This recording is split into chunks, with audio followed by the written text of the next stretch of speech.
recordemos la clase pasada, habíamos visto la respuesta de sistemas de segundo orden, ¿no? Entonces teníamos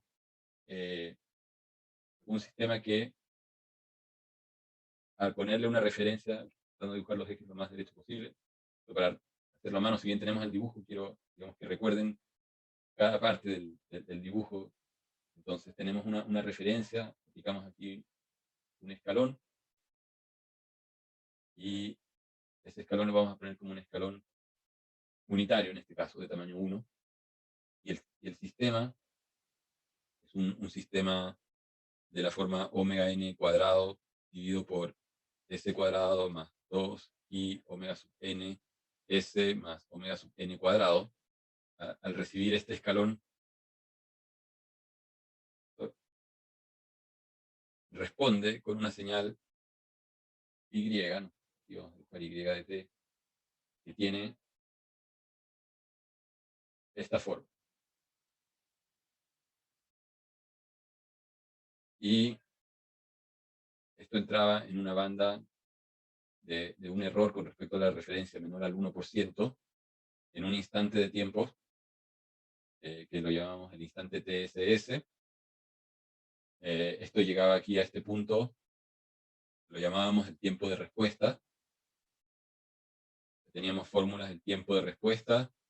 Habíamos dicho era phi menos phi dividido por beta. ¿Qué cosa era beta? O sea, alfa. En primer lugar, las raíces del sistema son alfa más menos j beta. Y alfa dijimos que era menos i omega sub n. Beta era igual a omega sub n raíz de 1 menos i cuadrado. Y nosotros hacemos aquí un diagrama de menos alfa está acá, esta es la parte real de la raíz, S. Estoy acá dibujando menos alfa porque el alfa en realidad tiene signo negativo. Entonces G, que es un número positivo, por omega n, que es un número positivo, la frecuencia, con ese menos, es un número negativo, pero menos alfa queda positivo. Y, no, perdón, aquí estamos graficando alfa. Alfa sería positivo. Y entonces la parte beta, positiva, sería acá j beta, nos da un vector que tiene un ángulo de fase phi. Entonces, phi lo definimos como arco tangente de beta dividido en menos alfa. ¿Por qué menos alfa? Porque menos alfa... Ah, no, estaba bien lo que había puesto. O sea, menos alfa es positivo. Menos alfa es un número positivo. O sea, si yo definí alfa como menos pi omega n, entonces menos alfa es un número positivo. Entonces, estaba bien que hubiese puesto el menos alfa. Porque menos alfa es igual a i omega n.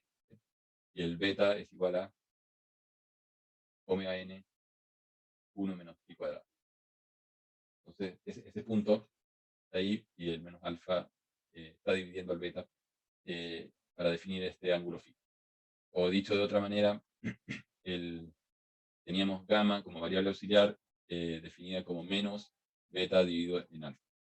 Es lo mismo. Por lo tanto, arco tangente, aquí entonces aplicamos arco tangente de gamma es igual a, o tangente de phi igual a, o sea, tangente de phi igual a gamma. Entonces, esas son las fórmulas básicas o los ingredientes. ¿Para qué? Para calcular el tiempo de respuesta. Entonces tenemos el phi, que está definido acá con la parte imaginaria, la parte real de la raíz. Tenemos el beta, que es la parte imaginaria de la raíz. Aquí está el tiempo de respuesta. Después teníamos el tiempo en el cual llegábamos al pic. Este lo poníamos como el tiempo de pic. El tiempo de pic era, decíamos, como regla mnemotécnica, igual al tiempo de respuesta, pero sin restar el phi. Es igual que el otro, pero no hemos usado. Y después también como regla mnemotécnica decíamos, el tiempo de ciclo es 2 veces el tiempo de pic, pero 2 veces de pi, o sea, 2 veces pi dividido en beta. O sea, ese sería el tiempo. Y el tiempo de ciclo se refiere al tiempo que transcurre entre este punto de la onda y el punto en el cual la onda vuelve a cruzar la referencia. Entonces, sería el T sub C. Nos falta un parámetro importante que es el tamaño de este pic. El tamaño de este pic con respecto a la referencia que se llama sobrepaso o sobreoscilación es el M sub P. Y el monto de ese M sub P era E a la menos pi dividido en gamma. Y el otro instante importante, decíamos, era TSS, que era cuando entrábamos en esta banda del 1% con respecto a la referencia, y el TSS tenía la fórmula 4.61 menos logaritmo de raíz de 1 menos i cuadrado, y esto está dividido por i omega n. O aparece en el fondo este es menos alfa. Entonces todas esas son las fórmulas que tenemos. ¿Qué hacemos con esas fórmulas?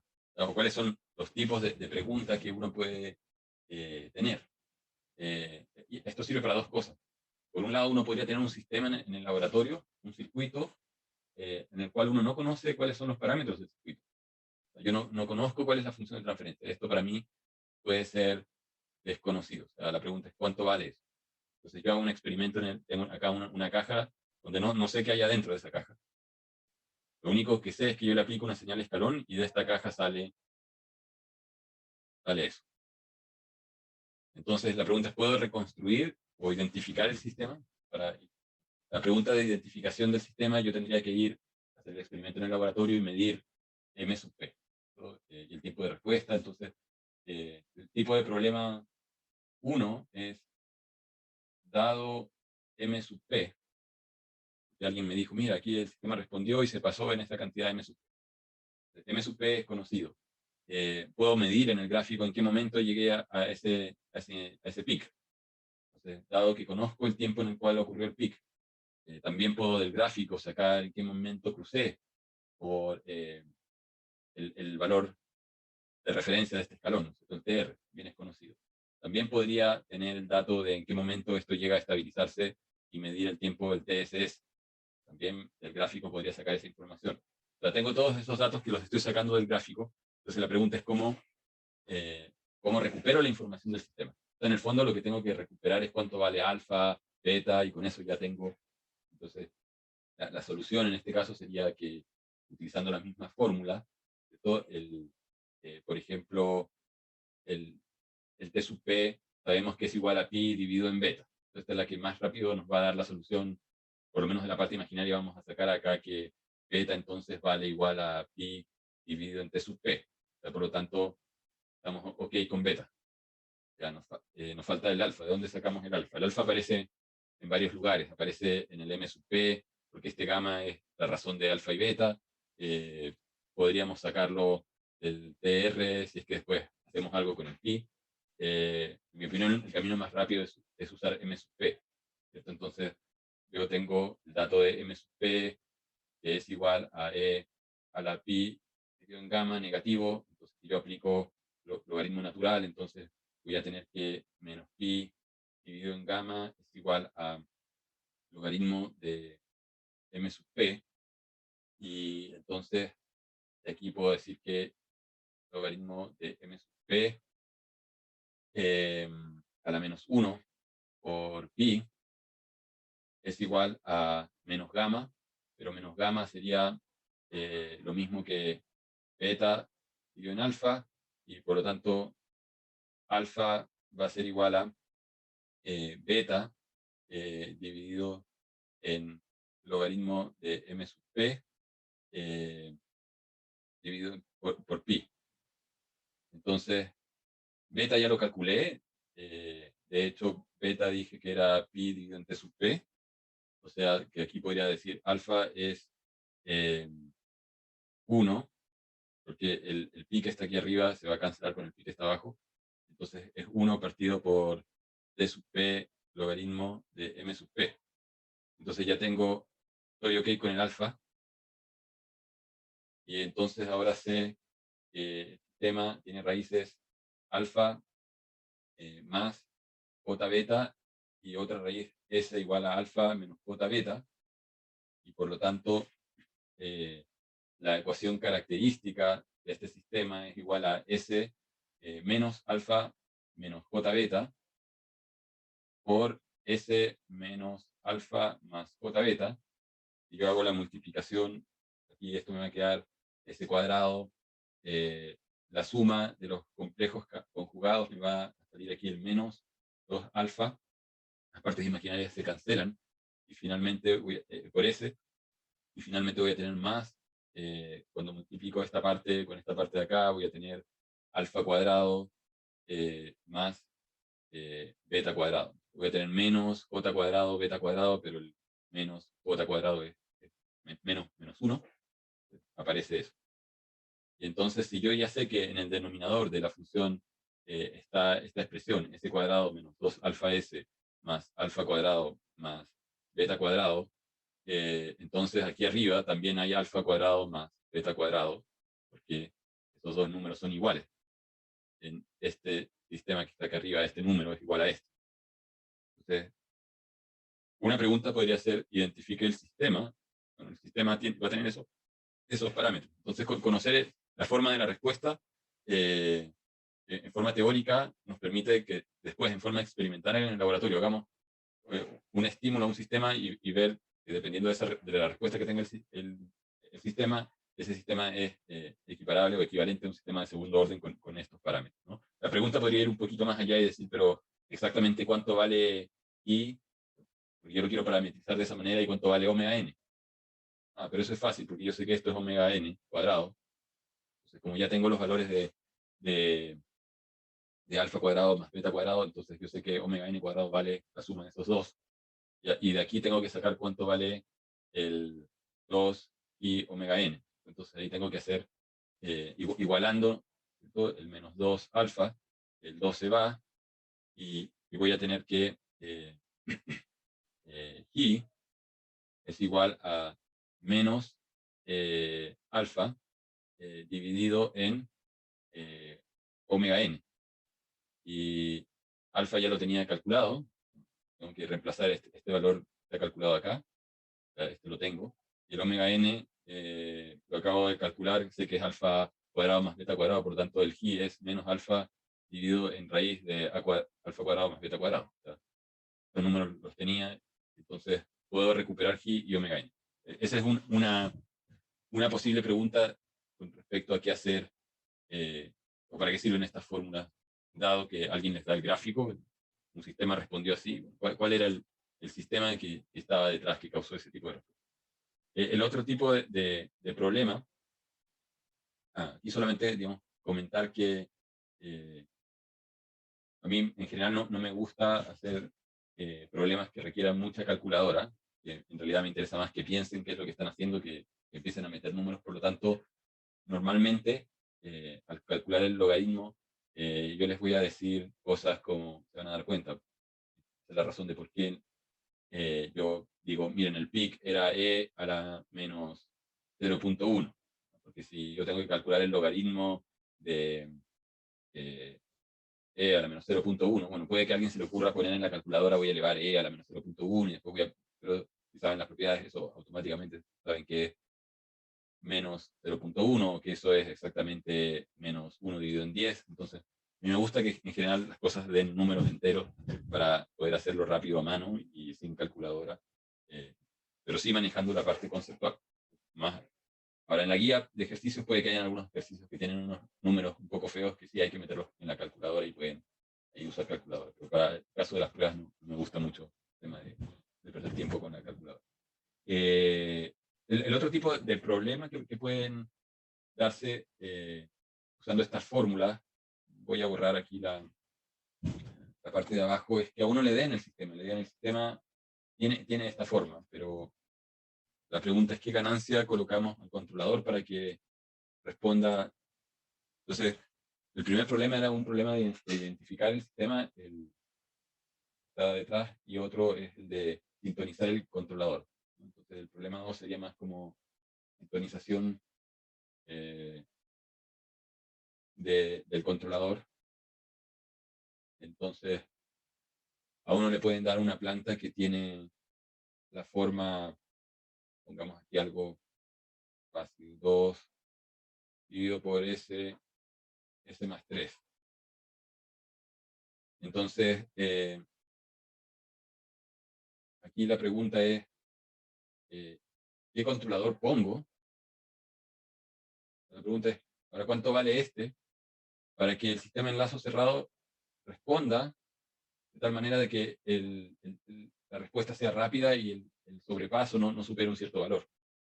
Aquí tengo la referencia, tengo el error de control, aquí está la salida, y entonces yo sé, si hago la función de transferencia de lazo cerrado, que esto tiene función de transferencia 2K dividido por S cuadrado más 3S más 2K.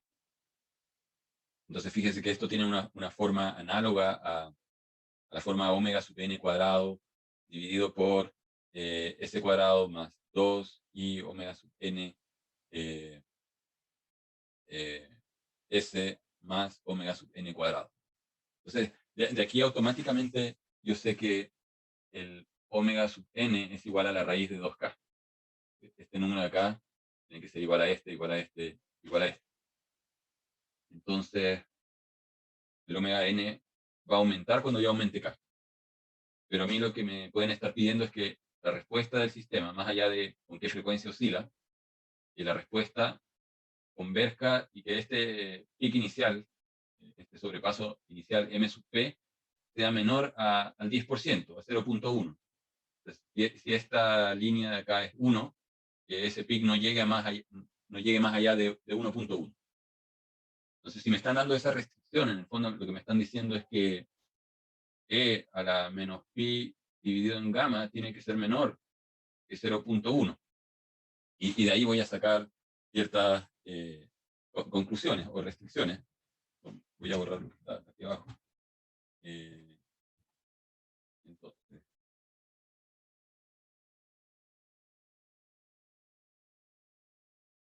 Entonces, me están diciendo que, en otras palabras, necesito que si aplico logaritmo al lado derecho y al lado izquierdo, que menos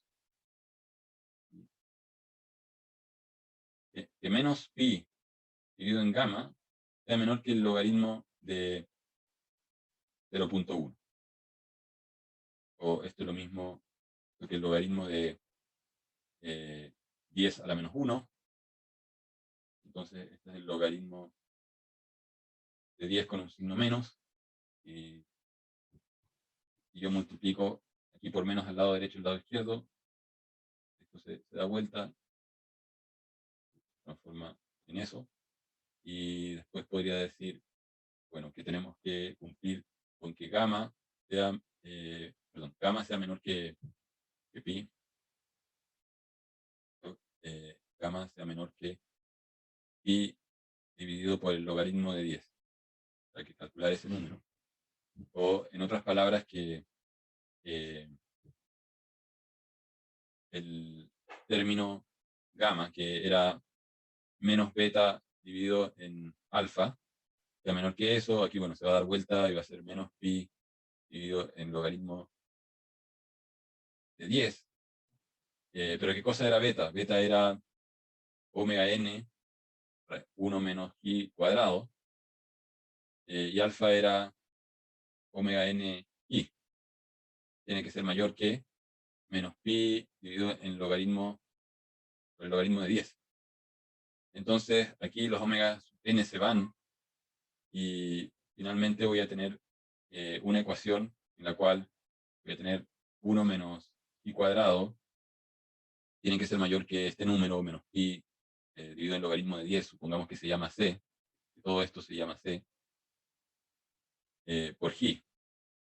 Entonces, si yo elevo esto al cuadrado al lado derecho y al lado izquierdo, voy a tener 1 menos i cuadrado, tiene que ser mayor que c al cuadrado por j al cuadrado.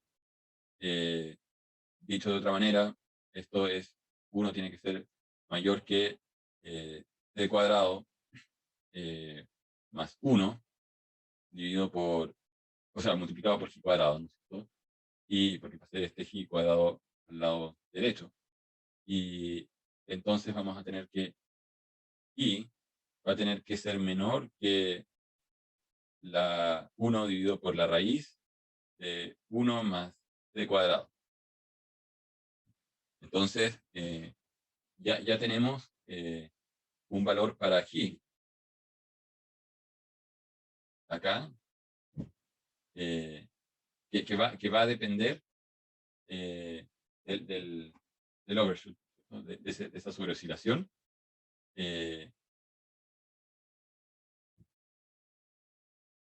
O, dicho de otra manera, si tenemos esa limitante, el, el, el hecho, digamos, de que gamma haya desaparecido de acá, nos tiene que hacer preguntar si es que con este controlador realmente podemos controlar el M sub P.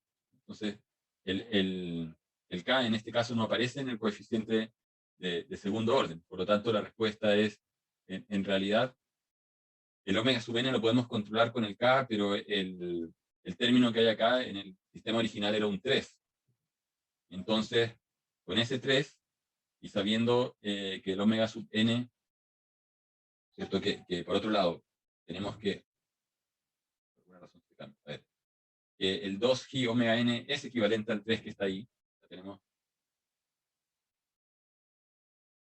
el 3 es equivalente al 2 y omega n, y entonces que el y omega n es igual a 3 medios, y que el i es igual a 3 dividido por 2 omega n, o de otra manera 2 dividido por raíz de 2k, porque ya sabemos que este 2k es omega n cuadrado.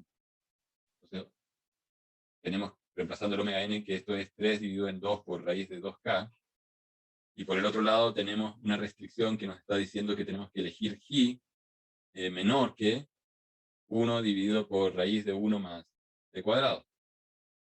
Entonces, ahora tenemos que despejar el k de acá, ¿no? Y tendríamos que esto es 1 partido por 2k, esto va a ser 4, 9, 1 más c cuadrado, y de aquí entonces sacaríamos que 9 dividido por que el k tiene que ser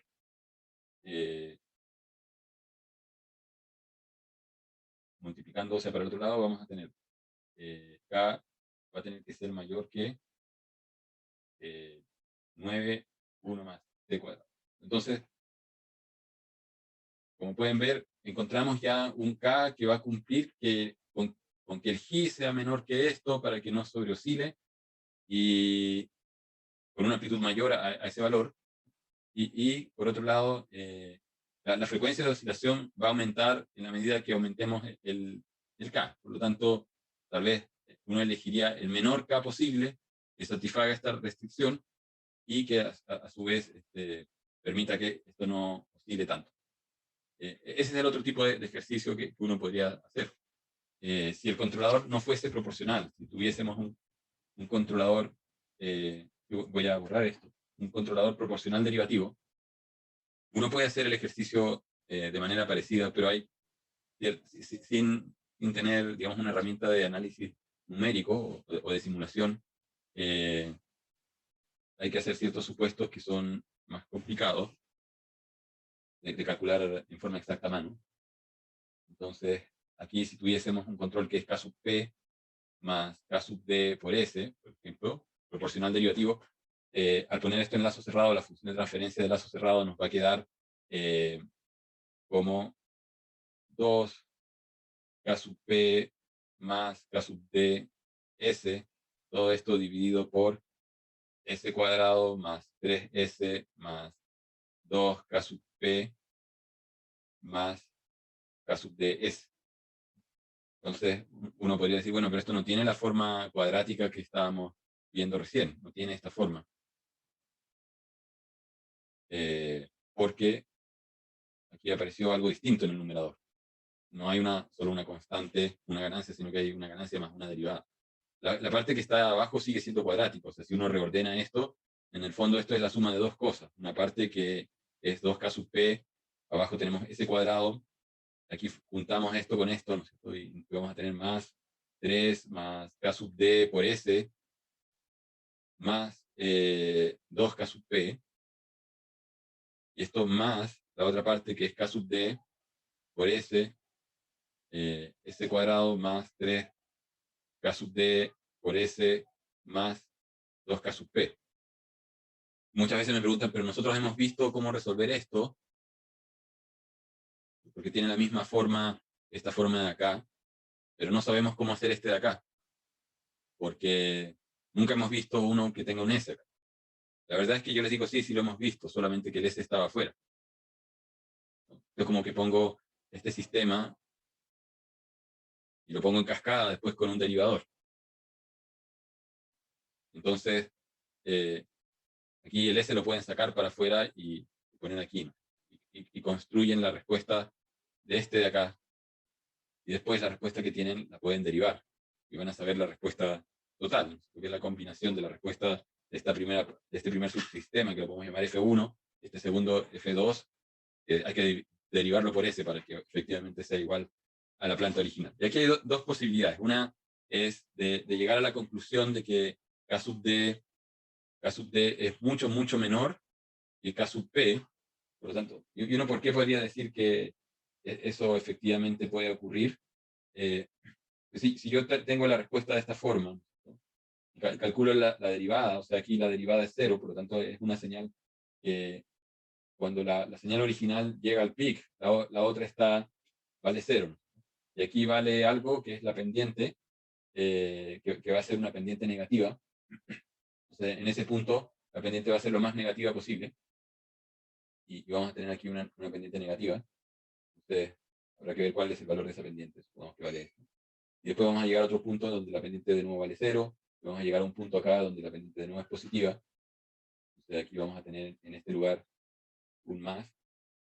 Y aquí la pendiente también era positiva, bastante más grande, y las pendientes cada vez se van aplanando, ¿no? Porque esta curva cada vez va tendiendo al equilibrio en torno a la referencia. Por lo tanto, la derivada de esta función, gráficamente, es una derivada que parte en cero, o sea, la derivada de algo que tiene pendiente cero es cero.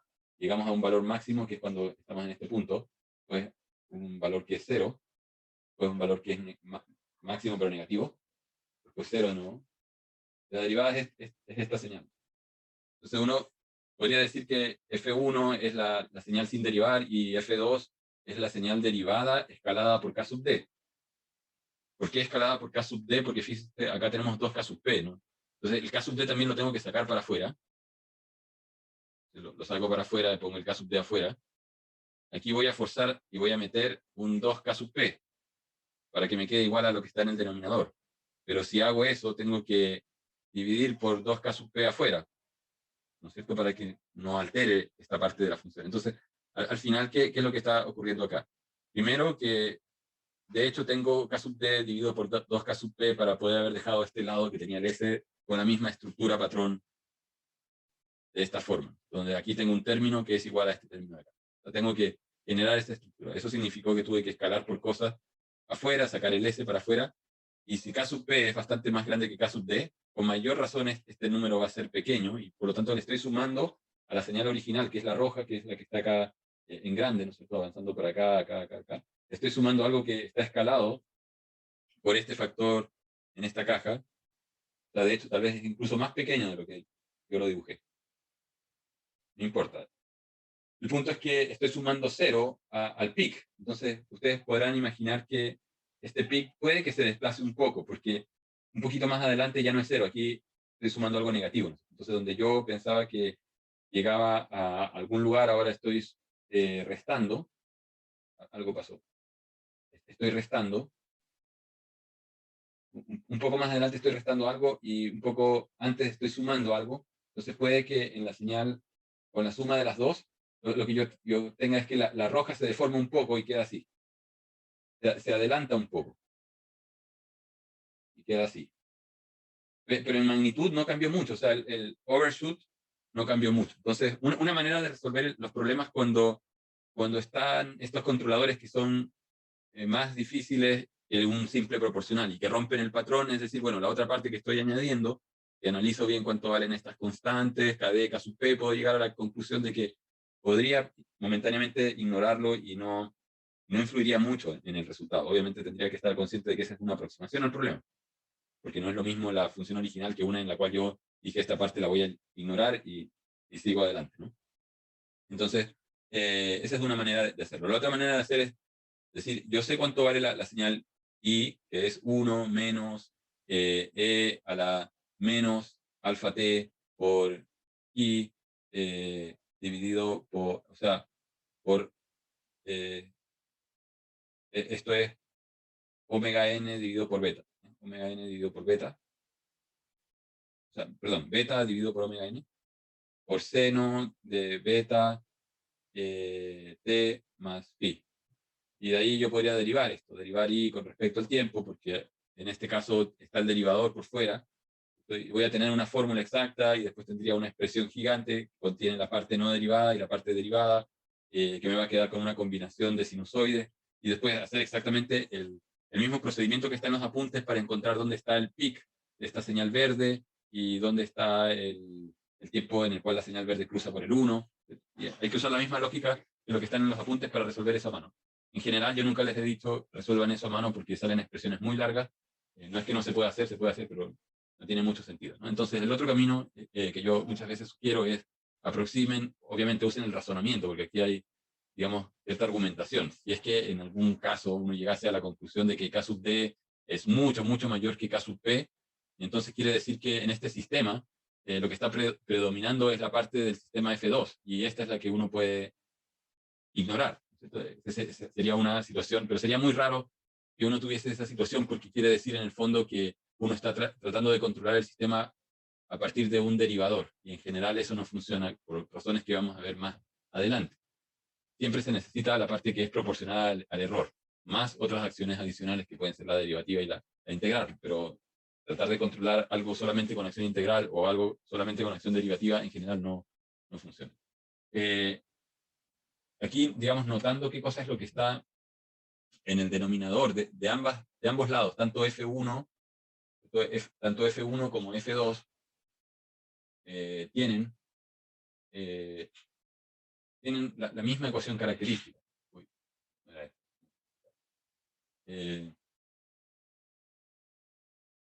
F1,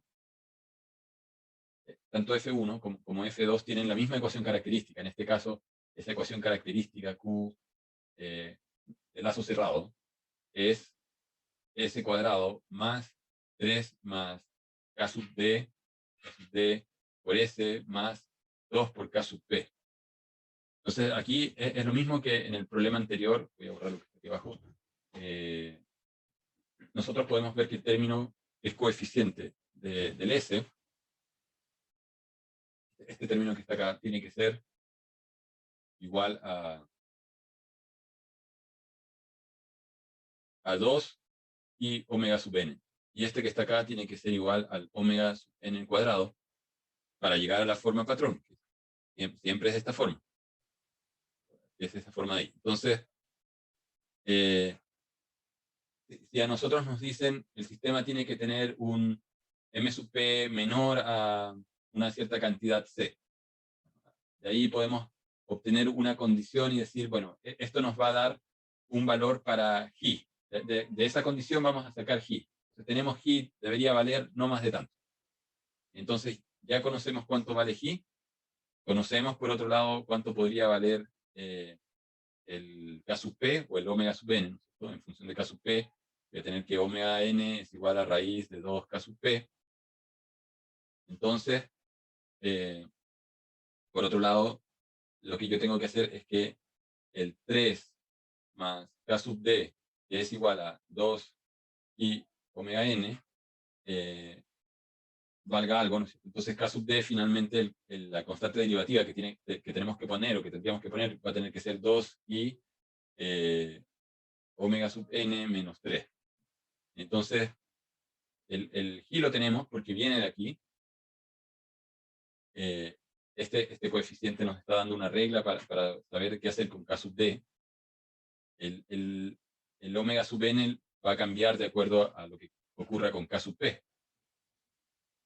Podría haber otra restricción adicional, ¿no es cierto? Que el tiempo de respuesta sea menor que, no sé, 2 segundos. Entonces esto significa que pi menos pi dividido en beta tiene que ser menor que 2.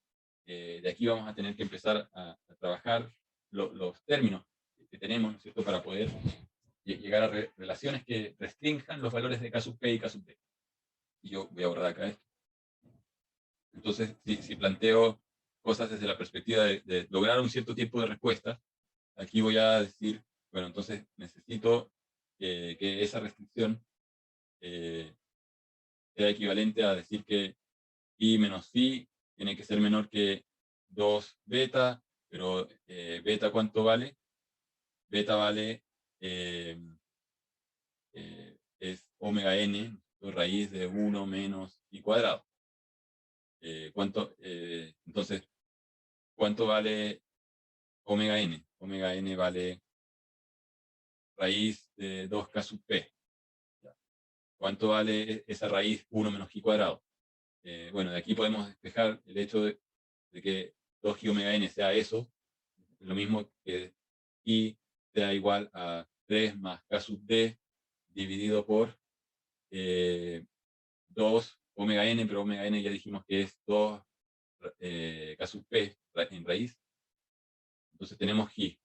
Así que este 2 beta en realidad es raíz de 2k sub p multiplicado por 1 menos i cuadrado, que va a ser 3 más k sub d, aquí no me queda espacio, por eso hay que elevarlo al cuadrado, dividido por 8 k sub p. Todo eso está dentro de la raíz. Así que podríamos meter este 2k sub p adentro de la raíz y tener todo esto dentro de una sola gran raíz. Tendríamos 4k sub p cuadrado menos 4 factor de 3 más k sub d al cuadrado. Todo esto, y el k sub p que entró se anula con el otro, aquí nos quedaría un 8 abajo, esto nos queda entonces un medio. Entonces, en el fondo tenemos una ecuación aquí que nos dice que pi menos pi tiene que ser menor que 2 raíz de 4 k sub p cuadrado menos un medio 3 más k sub d al cuadrado. Y aquí el phi también va a haber que reemplazarlo por la definición, ¿no es cierto? Y aquí el phi es tangente de beta dividido en alfa. Esto puede ser un poco largo. Bueno, tenemos que beta es omega n raíz de i cuadrado, ¿no es cierto? Entonces vamos a tener que poner toda esa cosa, pero está escrito en función de k sub p y k sub d. O sea, este phi se reemplaza en cosas que contienen k sub p y k sub phi, k sub d, perdón.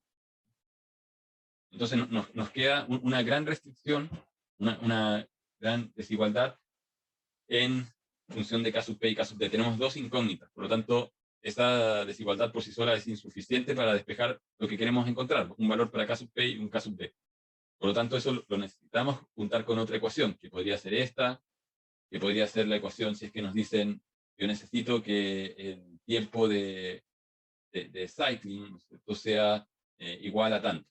Ahí nos están diciendo en el fondo que 2 dividido por pi dividido en beta tiene que ser igual a un número. Este número está dado por restricciones del problema. Entonces, bueno, este beta ya sé cuánto vale, que es omega n raíz de 1 menos pi cuadrado. Entonces esto va a ser igual a 2pi dividido en t sub c. Todo este número lo conozco porque conozco t sub c, conozco pi, conozco el 2. El omega n y el i los puedo reemplazar en cosas que son funciones de k sub p y k sub d.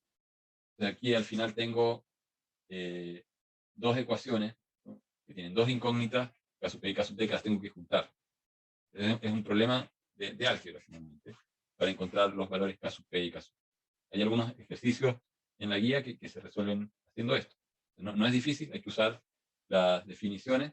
La recomendación en general es lo que mencionábamos al principio. Hay ciertas formas que son Esta a veces puede ser útil cuando lamentablemente nos dicen que quieren que el tiempo de respuesta del régimen permanente sea igual a algo. Bueno, de aquí van a salir restricciones para G y para omega n.